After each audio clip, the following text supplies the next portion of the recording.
जैसा कि आज हम बात करने वाले हैं कि जो हमारे पास प्रायिकता के लिए जो योग प्रमेय, गुणन प्रमेय और जो डी मॉर्गन का रूल होता है, जिनकी सहायता से हम क्वेश्चन को हल करते हैं, उनके बारे में बात करने वाले हैं।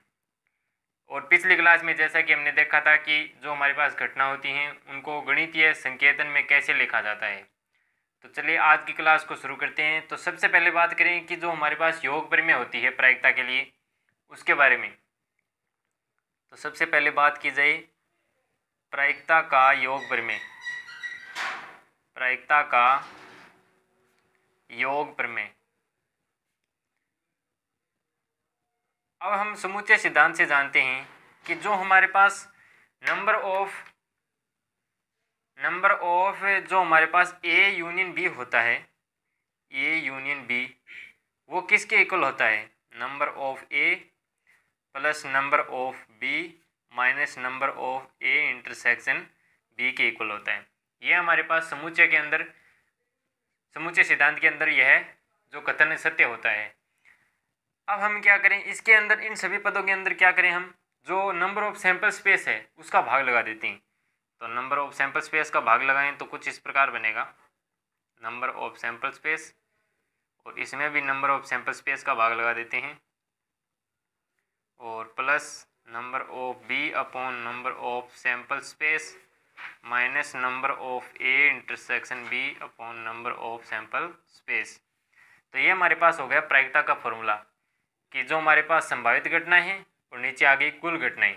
तो यह बन जाएगी प्रायिकता ए यूनियन बी बराबर यह हो गई प्रायिकता ए के घटित होने की प्रायिकता, और ये हो गई बी की प्रायिकता minus P A intersection B की प्रायिकता। तो ये हमारे पास जो रिजल्ट आया है, इसी को प्रायिकता के अंदर जो योग प्रमेय के नाम से जाना जाता है, इसी को योग प्रमेय कहा जाता है। अब हम बात करें जो हमारे पास गुणन प्रमेय होती है उसके बारे में। 2 नंबर बात करते हैं प्रायिकता का गुणन प्रमेय। प्रायिकता का गुणन प्रमेय, उसके अंदर क्या होता है, उसके अंदर आती है सह प्रतिबंध प्रायिकता काम में। तो सह प्रतिबंध प्रायिकता से अभी हम अगली क्लास में पढ़ेंगे सह प्रतिबंध प्रायिकता। सह प्रतिबंध प्रायिकता के जो संबंध होता है उससे रिजल्ट इस प्रकार निकलता है, P B upon A equal P A intersection B upon P A. तो यहाँ से जो हमारे पास पी ए इंटरसेक्शन बी का जो रिजल्ट निकलेगा वह निकलेगा P A dot P B upon A. तो यह इसी रिजल्ट को बोला जाता है प्रायिकता का गुणन प्रमेय। जो ये हमने लिखा है पी बी अपॉन ए, इसका मतलब होता है घटना बी के घटित होने की प्रायिकता जब घटना ए घटित हो चुकी है। और इनका जो सामान्य हमने पिछले क्लास में देखा ही था। अगली क्लास में देखेंगे जो सह प्रतिबंध प्रायिकता होती है, इसके अंदर यह रिजल्ट कैसे आता है उसके बारे में बात करेंगे अगली क्लास में। अब हम बात करते हैं जो हमारे पास डी मॉर्गन का रूल होता है इस प्रायिकता के अंदर, वो किस प्रकार डिफाइन होता है। तो डी मॉर्गन नियम की बात करें तो उसके अंदर कुछ इस प्रकार रिजल्ट होते हैं, ए यूनियन बी का जो होल डैश होता है वह इक्वल होता है ए डैश इंटरसेक्शन बी डैश, या फिर इस डैश को कुछ इस प्रकार लिखा जाता है, ए यूनियन बी का होल, ऊपर बार लगा के भी डैश को दर्शाया जाता है, इसके इक्वल होता है ए का बार इंटरसेक्शन बी का बार, इन दोनों के बार अलग अलग लिख दिया जाता है। यह तो होता है डी मॉर्गन के रूल का फर्स्ट रिजल्ट।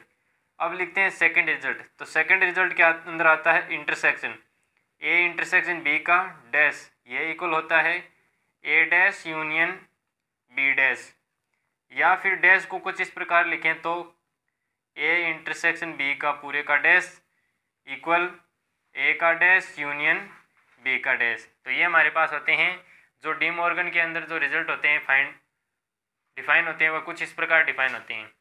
तो ये था हमारे पास जो आज की क्लास में कि प्रायिकता के लिए योग प्रमेय क्या होती है, ये गुणन प्रमेय होती है, और ये होता है डी मॉर्गन का रूल किस प्रकार डिफाइन करता है, ये हमने देख लिया है। अब अगली क्लास में पढ़ेंगे हम सह प्रतिबंध प्रायिकता के बारे में। तो अगर वीडियो पसंद आई हो तो लाइक शेयर सब्सक्राइब करना ना भूलें। अगले वीडियो में मिलते हैं, तब तक के लिए जय हिंद, वंदे मातरम।